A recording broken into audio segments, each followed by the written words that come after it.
ಎಲ್ಲರಿಗೂ ನಮಸ್ಕಾರ. Welcome back to ಸೌಮ್ಯ ಜಗತ್ತು ಹುಣಸೂರು ಯೂಟ್ಯೂಬ್ ಚಾನಲ್. ಎಲ್ಲರೂ ಹೇಗಿದ್ದೀರಾ? ಐ ಹೋಪ್ ಎಲ್ಲರೂ ಚೆನ್ನಾಗಿದ್ದೀರಾ ಅಂತ ಭಾವಿಸ್ತಾ, ಇವತ್ತಿನ ಟ್ಯೂಸ್ಡೇ ವ್ಲಾಗನ್ನು ನಿಮ್ಮ ಜೊತೆ ಶೇರ್ ಮಾಡ್ತಾ ಇದ್ದೀನಿ. ಯಾರೆಲ್ಲ ಫಸ್ಟ್ ಟೈಮ್ ನನ್ನ ಯೂಟ್ಯೂಬ್ ಚಾನಲ್ ನೋಡ್ತಾ ಇದ್ರು, ಪ್ಲೀಸ್ ಸಬ್ಸ್ಕ್ರೈಬ್ ಮಾಡಿ. ಬೆಳಗ್ಗೆನೇ ನಮ್ಮ ಮನೆಯವ್ರಿಗೆ ಅಂತ ಹೇಳಿ ಸ್ವಲ್ಪ ವೆಜಿಟೇಬಲ್ಸ್ನೆಲ್ಲ ಸ್ವಲ್ಪ ಕಟ್ ಮಾಡಿ ಕೊಟ್ಟಿದ್ದೆ. ಅದನ್ನು ನಮ್ಮ ಮನೆಯವ್ರು ಇನ್ನೂ ಎದ್ದಿರಲಿಲ್ಲ ಅಂತ ಹೇಳಿ ನನ್ನ ಮಗಳೇ ತಿಂತಾ ಇದ್ಲು. ಅವಳಿಗೆ ಕೊಟ್ಬಿಟ್ಟು ನಾನಿಲ್ಲಿ ಆಲ್ರೆಡಿ ಅಡುಗೆ ಕೂಡ ಮಾಡೋದಕ್ಕೆ ರೆಡಿ ಮಾಡ್ಕೊಂಬಿಟ್ಟಿದ್ದೆ. ಆಮೇಲೆ ವಿಡಿಯೋ ಶೂಟ್ ಮಾಡಿದ್ದೀನಿ. ಯಾಕೆ ಅಂತ ಹೇಳಿದ್ರೆ, ಸ್ವಲ್ಪ ಕೆಲಸಗಳ ಮಧ್ಯದಲ್ಲಿ ವಿಡಿಯೋ ಶೂಟ್ ಮಾಡ್ಕೊಳ್ಳೋದಕ್ಕೆ ಎಲ್ಲನೂ ಆಗೋದಿಲ್ಲ. ಎಷ್ಟು ಸಾಧ್ಯ ಆಗೋದೋ ಅಷ್ಟನ್ನೆಲ್ಲ ನಾನು ನಿಮ್ಮ ಜೊತೆ ಶೇರ್ ಮಾಡ್ತಾ ಇದ್ದೀನಿ. ತುಂಬ ದಿನ ಆಗ್ತಾಯಿದೆ ವೀಡಿಯೋಸ್ಗಳನ್ನ ಮಾಡಿಲ್ಲ, ಶಾರ್ಟ್ ವೀಡಿಯೋಸ್ಗಳನ್ನ ಅಪ್ಲೋಡ್ ಮಾಡ್ತಾ ಇಲ್ಲ. ಯಾಕೆ ಅಂತ ಹೇಳಿದ್ರೆ, ಇಲ್ಲಿ ನಂಬರ್ ಆಫ್ ವ್ಯೂಸ್ ಆಗಿರ್ಬೋದು ಅಥವಾ ಇನ್ನೊಂದು ಯಾವುದೂ ಕೂಡ ಕರೆಕ್ಟಾಗಿ ಸಿಗ್ತಾ ಇಲ್ಲ. ಸೊ ಹಾಗಾಗಿ ಒಂದು ನೀಟಾಗಿ ಪ್ಲ್ಯಾನ್ ಮಾಡ್ತಾ ಇದ್ದೀನಿ ಅದಕ್ಕೋಸ್ಕರ. ಸೊ ಇಲ್ಲಿ ನೋಡ್ಬೋದು, ನಾನು ಕೂಡ ಆಲ್ರೆಡಿ ಡ್ಯೂಟಿಗೆ ರೆಡಿಯಾಗಿ ನಮ್ಮ ಮನೆಯವ್ರನ್ನ ಕಾಯ್ತಾ ನಿಂತಿದ್ದೀನಿ. ನನ್ನ ಮಗಳನ್ನ ಅವರು ಕರ್ಕೊಂಡೋಗಿ ಸ್ಕೂಲಿಗೆ ಬಿಟ್ಟು ಬಂದರು. ಈಗ ಮಳೆಗಾಲ ಆಗಿರೋದ್ರಿಂದ ಬಟ್ಟೆದೇ ದೊಡ್ಡ ಸಮಸ್ಯೆ ಆಗಿದೆ. ವಾಶ್ ಮಾಡಿದ್ಮೇಲೆ ಡ್ರೈಗೆ ಹಾಕಿರ್ತೀನಿ, ಆದರೂ ಕೂಡ ಸ್ವಲ್ಪ ಹೊತ್ತು ಅದಿದ್ದರೆ ಹೊರಗಡೆ ಇದ್ದರೆ ಇನ್ನೂ ತಣ್ಣಗಿರುತ್ತೆ. ಸೊ ಅದಕ್ಕೋಸ್ಕರ ಅಲ್ಲಿ ಚಿಕ್ಕ ಹುಣಸೂರಿಗೆ ಹೋದೋ, ಅಲ್ಲಿ ಬಸ್ಸು ಇನ್ನೂ ಬಂದಿರಲಿಲ್ಲ. ಕೇಳ್ದೋ ಇನ್ನೂ ಬಂದಿಲ್ಲ ಅಂತ ಹೇಳಿದ್ರು. ಬಟ್ ಹೊರಟೋಗಿದ್ರೆ ತುಂಬ ಹೊತ್ತಲ್ಲಿ ಕಾಯಬೇಕು ಅಂತ ಹೇಳಿಬಿಟ್ಟು ನಮ್ಮ ಮನೆಯವರು ಬಸ್ ಸ್ಟ್ಯಾಂಡಿಗೆ ಬಿಡ್ತೀನಮ್ಮ, ಬನ್ನಿ, ಇಲ್ಲಿ ನಿಂತ್ಕೊಳ್ಳೋದು ತುಂಬ ಹೊತ್ತು ಚೆನ್ನಾಗಿರೋದಿಲ್ಲ, ಅಟ್ಲೀಸ್ಟ್ ಬಸ್ ಸ್ಟ್ಯಾಂಡಿಗೆ ಹೋದರೆ ಸೀಟ್ ಆದರೂ ಸಿಗುತ್ತೆ ಅಂತ ಹೇಳಿ. ಸೊ ನಾನು ಹೇಳೋದಿಷ್ಟೇ, ನಿಮ್ಮ ಲೈಫಲ್ಲಿ ನೀವು ಎಷ್ಟು ಖುಷಿಯಾಗಿರ್ತೀರೋ ಅದು ಇಂಪಾರ್ಟೆಂಟ್ ಆಗುತ್ತೆ. ಇಲ್ಲಿ ನೋಡ್ಬೋದು ನೀವು, ನಮ್ಮ ಲೈಫ್ ಅಂತ ಹೇಳಿದ್ರೇ ನಾವು ಇನ್ನೊಬ್ಬರ ಬಗ್ಗೆ ಯೋಚನೆ ಮಾಡೋದಾಗಿರ್ಬೋದು ಅಥವಾ ಇನ್ನೊಬ್ಬರ ಬಗ್ಗೆ ಕಮೆಂಟ್ ಮಾಡೋದಾಗಿರ್ಬೋದು, ನಿಜವಾಗ್ಲೂ ನಿಮ್ಮ ಲೈಫನ್ನು ನೀವೇ ಹಾಳು ಮಾಡ್ಕೊತಾ ಇರ್ತೀರ. ಸೊ ನಾನು ಕೂಡ ಕಾಲೇಜ್ಗೆ ಹೋಗಿದ್ದು ಅಲ್ಲೆಲ್ಲ ಕಾಲೇಜಲ್ಲೆಲ್ಲ ಇವತ್ತು ವೀಡಿಯೋ ಮಾಡಲಿಲ್ಲ. ಸೊ ಕಾಲೇಜಿಗೆ ಹೋಗಿದ್ದು ಬಂದು ಇಲ್ಲಿ ಕ್ಯಾಲೆಂಡರ್ನ ಮಂತ್ ಮುಗ್ದಿತ್ತು. ಸೊ ಹಾಗಾಗಿ ಕ್ಯಾಲೆಂಡರ್ನ ತಿರುಗಿಸ್ಬೇಕು ಆಗಿತ್ತು. ಅದಕ್ಕೆ ಕ್ಯಾಲೆಂಡರ್ ಪೂರ್ತಿ ಒಂದು ಸಲ ನೋಡೋಣ ಅಂತ ಹೇಳ್ಬಿಟ್ಟು ನೋಡ್ತಾ ಇದ್ದೆ. ಈ ಕ್ಯಾಲೆಂಡ್ರಲ್ಲಿ ಈ ಮಂತ್ ನೋಡಿದಾಗ ಯಾವುದೇ ಗೌರ್ಮೆಂಟ್ ಹಾಲಿಡೇಸ್ ಜಾಸ್ತಿ ಇರಲಿಲ್ಲ. ಸೊ ನೋಡಿಕೊಂಡು ಇಲ್ಲಿ ನಾಗರ ಪಂಚಮಿ ಇದೆ ಈ ಮಂತು ಅನ್ನೋದು, ಮತ್ತು ಯಾವ್ಯಾವ ಡೇಸ್ ಏನೇನಿದೆ ಅದನ್ನೆಲ್ಲ ಒಂದು ಸ್ವಲ್ಪ ಹಾಗೆ ಕಣ್ಣಾಡಿಸ್ಕೊಂಡು ಅಲ್ಲಿಂದ ನಾನು ಅದನ್ನು ನೋಡಿಬಿಟ್ಟು ಎತ್ತಿಟ್ಟೆ. ಇನ್ನೂ ನನ್ನ ಮಗಳನ್ನ ಕರ್ಕೊಂಬಂದಿರಲಿಲ್ಲ. ಯಾಕೆ ಅಂತ ಹೇಳಿದ್ರೆ, ಅವಳು ಸ್ವಲ್ಪ ಇನ್ ಕೇಸ್ ನಾವು ಸಮ್ಟೈಮ್ಸ್ ಲೇಟಾಗಿ ಬಂದಾಗ ಅವಳು ಇರ್ತಾಳ ಅನ್ನೋದಕ್ಕೆ ನೋಡ್ಕೊಳ್ಳೋಕ್ಕೋಸ್ಕರ ನಾನು ಇಲ್ಲೇ ಇದ್ದು ಅವಳನ್ನು ಲೇಟಾಗಿ ಕರ್ಕೊಂಬಂದೆ. ಸೊ ಅವಳು ಬರೋವರೆಗೂ ಸ್ವಲ್ಪ ಓದೋಣ ಅಂತ ಹೇಳಿಬಿಟ್ಟು ಓದಿರೋದನ್ನು ಒಂದು ಸತಿ ಹಾಗೆ ರಿವಿಷನ್ ಮಾಡ್ತಾ ಇದ್ದೆ.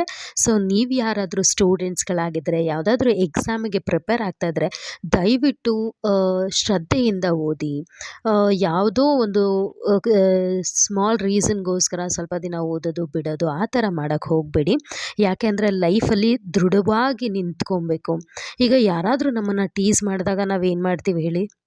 ಆಟೋಮೆಟಿಕಲಿ ಸ್ಟ್ರಾಂಗ್ ಆಗ್ತೀವಿ.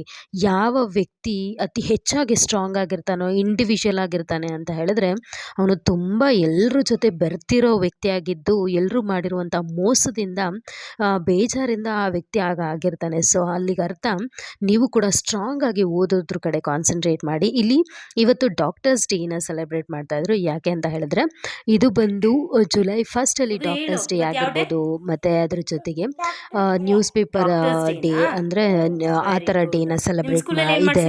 ಸೊ ಇಲ್ಲಿ ನನ್ನ ಮಗಳ ಕಿಡ್ಸ್ ಕೇರಲ್ಲಿ ಕೂಡ ಡಾಕ್ಟರ್ಸ್ ಡೇನ ಸೆಲೆಬ್ರೇಟ್ ಮಾಡಿದರು. ಇಲ್ಲಿ ನೋಡಿ, ನನ್ನ ಮಗಳು ಡಾಕ್ಟರ್ ಆದರೆ ನಮ್ಮ ಮನೇಲಿ ಆ ಎಕ್ವಿಪ್ಮೆಂಟ್ಸ್ ಇದೆ. ಅವಳು ಹೇಗೆ ಮಾತಾಡ್ತಾಳೆ ಅಂತ ಒಂದ್ಸತಿ ಕೇಳಿಸ್ಕೊಳ್ಳಿ. ನೀನ್ ಚೆಕ್ ಮಾಡ್ಲಿಲ್ವಾ? ನಿನ್ನ ಮನೇಲಿ ಇತ್ತು ತಾನೇ, ತಗೋಗ್ಬೇಕು ತಾನೆ ಡಾಕ್ಟರ್ ತರ.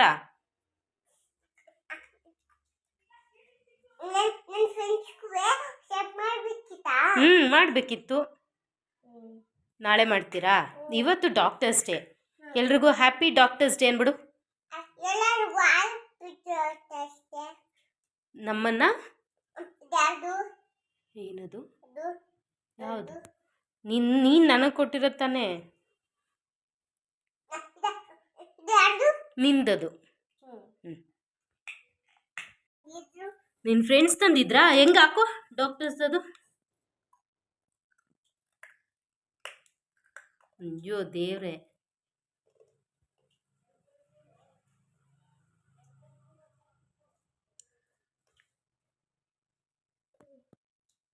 ಗೊಂಬೆ ಇಲ್ಲ, ಇರು ಗೊಂಬೆ ಕೊಡ್ತೀನಿ. ನೀನು ಕೈಲಿ ಮಲಗಿಸ್ಕೋಬೇಕು, ಪಾಪು ಥರ ಚೆಕ್ ಮಾಡಬೇಕು. ಚೆಕ್ ಮಾಡಿಬಿಡು, ಬೇಗ ಬೇಗ ಚೆಕ್ ಮಾಡು.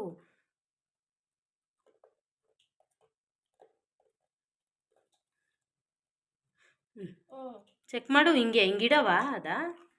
ಹಿಂಗೆ ಎದೆ ಮೇಲೆ ಇಡು. ಅಲ್ಲಿ ಕೆಳಗಡೆ ಐತಲ್ಲ ಅದನ್ನು. ಹಾಂ, ಇಲ್ಲಿ ಮಲಗಿಸ್ಕೊ. ಚೆಕ್ ಮಾಡೀಗ ಇದರಲ್ಲಿ.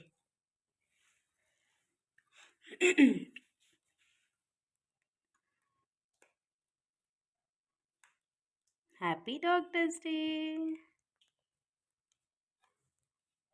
ಎಲ್ಲಂತೆ ಹೊಟ್ಟೆ ನೋವು? ಎದೆ ನೋವಂತೆ?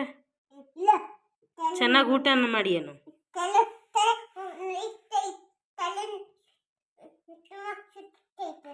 ತಲೆ ನೋಯ್ತೈತಂತ? ಹ್ಞೂ. ಸೊ ಅದಾದಮೇಲೆ ಅವಳು ಸ್ವಲ್ಪ ಹೊತ್ತು ಸ್ಕೂಲಿಂದ ಕರ್ಕೊಂಬಂದು ಸ್ವಲ್ಪ ಸ್ಕೂಲಲ್ಲಿ ಏನಾಯಿತು ಏನಾಗಿಲ್ಲ ಅದ್ರ ಬಗ್ಗೆ ಡಿಸ್ಕಷನ್ ಮಾಡ್ತೀವಿ. ಇವಳು ಸ್ವಲ್ಪ ಹಾಲು ಕಾಯಿಸಿಟ್ಬಿಟ್ಟು ಕಾಯೋಕ್ಕೆ ಅಂತ ಇಟ್ಬಿಟ್ಟು ಸಕ್ಕರೆ ಖಾಲಿಯಾಗಿತ್ತು, ಕಲ್ಲು ಸಕ್ಕರೆ ಜೊತೆಗೆ ಬಾದಾಮಿನ ಹಾಕಿ ಕುಟ್ಟಿ ಪುಡಿ ಮಾಡಿ ಅವಳಿಗೆ ಹಾಲಿಗೆ ಹಾಕ್ಕೊಡ್ತಾ ಇದ್ದೀನಿ. ಸೊ ಇಲ್ಲಿ ನೋಡಿ ನನ್ನ ಮಗಳು ಜೋರಾಗಿ ಕಿರ್ಚಿದ್ದಕ್ಕೆ ಹಲ್ಲು ಬಿದ್ದೋಯ್ತಂತೆ. ಹಂಗೆ ಬಿಡು, ಕೈ ಬಿಡು ಬಿಡು. ಎಲ್ಲಿ ಬೀಳಿಸ್ಕೊ ಬಂದೆ ಅಲ್ನ? ಸ್ಕೂಲಲ್ಲಿ ಜೋರಾಗಿ ಹೇಳ್ಬೇಕಾದ್ರೆ ಹಲ್ಲು ಬಿದ್ದೋಯ್ತಾ? ಹೆಂಗ್ ಜೋರಾಗಿ ಹೇಳ್ದೆ ತೋರಿಸು. ಹಂಗೆ ಹೇಳ್ದಕ್ಕೆ ಹಲ್ಲು ಬಿದ್ದೋಯ್ತಾ?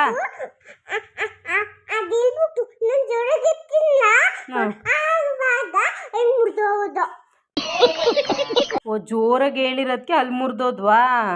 ಅಯ್ಯೋಯ್ಯೋ, ನೋಡಲ್ಲಿ ಒಂದಲ್ಲೂ ಇಲ್ಲ, ಅಲ್ಲೇ ಇಲ್ಲ. ಅಲ್ಲೆಲ್ಲ ಮುರಿದೋಗವೆ. ಅದಕ್ಕೆ ಜೋರಾಗಿ ಹೇಳ್ಬೇಡ, ಕಿರ್ಸ್ಬೇಡ, ಮನೇಲಿ ಬಿದ್ದೋಯ್ತವೆ.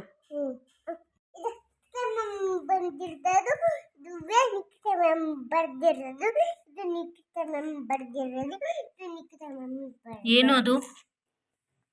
ಏನು ಕರ್ವ್ ಲೈನಾ? ಕರ್ವ್ಸ್ ಲೈನಾ? ಕರ್ವ್ ಲೈನಾ?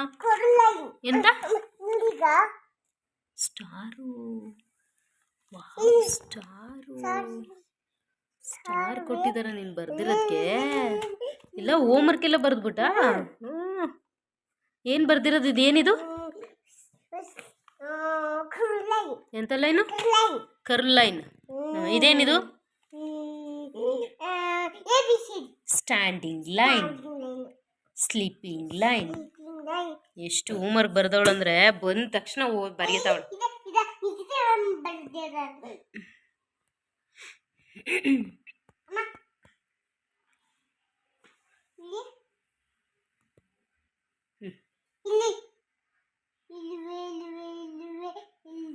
ಸರಿ, ಈಗ ನೀನು ಬರೀ, ನಾನು ಬರೀತೀನಿ.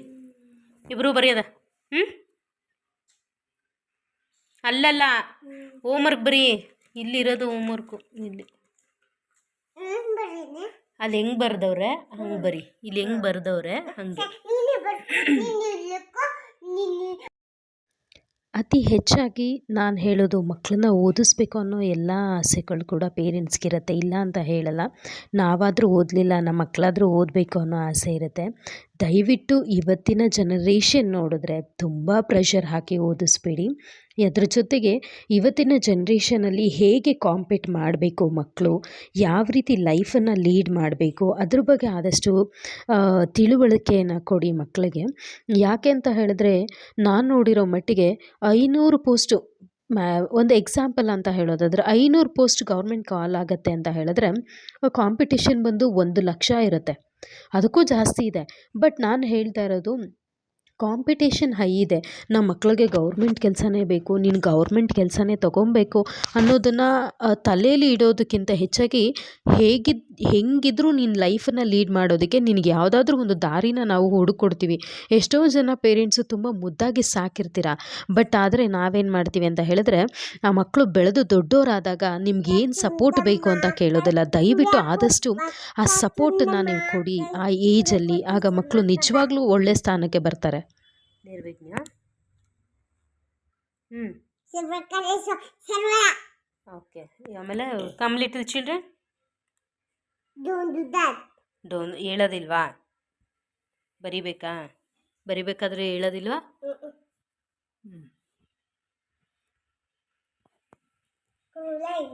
ಯಾವ ಲೈನು?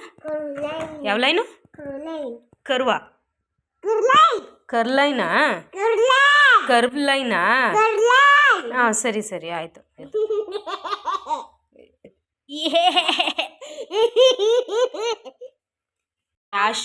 ರಾಶಿಗಳು ಯಾವ್ದ್ಯಾವ್ದು ಹೇಳು. ಹಾಂ, ಯಾವುದು? ಮೇಷರಾಶಿ, ಆಮೇಲೆ ವೃಷಭ, ಮಿಥುನ, ಕರ್ಕಾಟಕ, ವಾಸ್ತು ಅದು. ಕರ್ಕಾಟಕ, ಸಿಂಹ, ಕನ್ಯೆ, ವೃಶ್ಚಿಕ, ಧನು, ಮಕರ, ಕುಂಭ, ಮೀನರಾಶಿ. ಇವತ್ತು ಯಾಕೋ ಅವಳು ಮಲಗೋವರೆಗೂ ಕೆಲಸ ಮಾಡ್ಕೊಳ್ಳೋಕ್ಕೆ ಆಗಲಿಲ್ಲ. ನಮ್ಮ ಮನೆಯವ್ರು ಬರೋ ಅಷ್ಟರಲ್ಲೇ ಅವಳು ಮಲ್ಕೊಂಡ್ಳು. ಸೊ ಅವಳು ಮಲಗಿದ ಮೇಲೆ ನೈಟ್ ಊಟಕ್ಕೆ ರೆಡಿ ಮಾಡಿಕೊಂಡೆ. ಅವ್ರು ತುಂಬ ಲೇಟಾಗಿ ಕೂಡ ಬಂದರು ನಮ್ಮ ಮನೆಯವ್ರು. ನನ್ನ ಮಗಳು ಮಲಗಿದಾಗ 8:15. ಅದಾದ ತಕ್ಷಣ ಅವಳ ಮಲಗಿಸಿ ಸ್ವಲ್ಪ ಸೌತೆಕಾಯಿ ರೆಡಿ ಕಟ್ ಮಾಡಿಟ್ಬಿಟ್ಟು ಕ್ಯಾರೆಟು ಮತ್ತು ಬೀಟ್ರೂಟ್ ಇತ್ತು, ಅದನ್ನು ಸ್ವಲ್ಪ ಕಟ್ ಮಾಡಿ ಪಲ್ಯ ಮಾಡಿದ್ದೆ.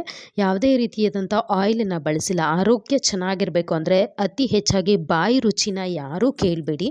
ನಮ್ಮ ಆರೋಗ್ಯ ಚೆನ್ನಾಗಿರಬೇಕು ಅಂತ ಹೇಳಿದ್ರೆ ಸ್ವಲ್ಪ ಆಯಿಲನ್ನು ಕಮ್ಮಿ ಮಾಡಿ ಒಗ್ಗರಣೆ ಹಾಕ್ಕೊಂಡೇ ತಿನ್ನಬೇಕು ಅನ್ನೋರು ಕೆಲವರು ಇರ್ತಾರೆ. ಸೊ ನಂದು ಆ ರೀತಿ ಇಲ್ಲ. ಸ್ವಲ್ಪ ರುಚಿನ ಕಮ್ಮಿ ಮಾಡಿದೆ. ಇಲ್ಲಿ ಸ್ವಲ್ಪ ನೀರಲ್ಲಿ ಮಾತ್ರ ಬಾಯ್ಲ್ ಮಾಡ್ಕೊಂಡಿದ್ದೆ ಅದನ್ನು. ಅದಾದಮೇಲೆ ನಾರ್ಮಲಾಗಿ ಬೆಳಗ್ಗೆ ಸಾಂಬಾರು ಮಾಡಿರೋದಕ್ಕೆ ಬಿಸಿ ಅನ್ನ ಮಾಡಿಕೊಂಡು ಊಟ ಮಾಡ್ದು. ಮತ್ತೆ ಸಿಗುವ. Thank you for watching.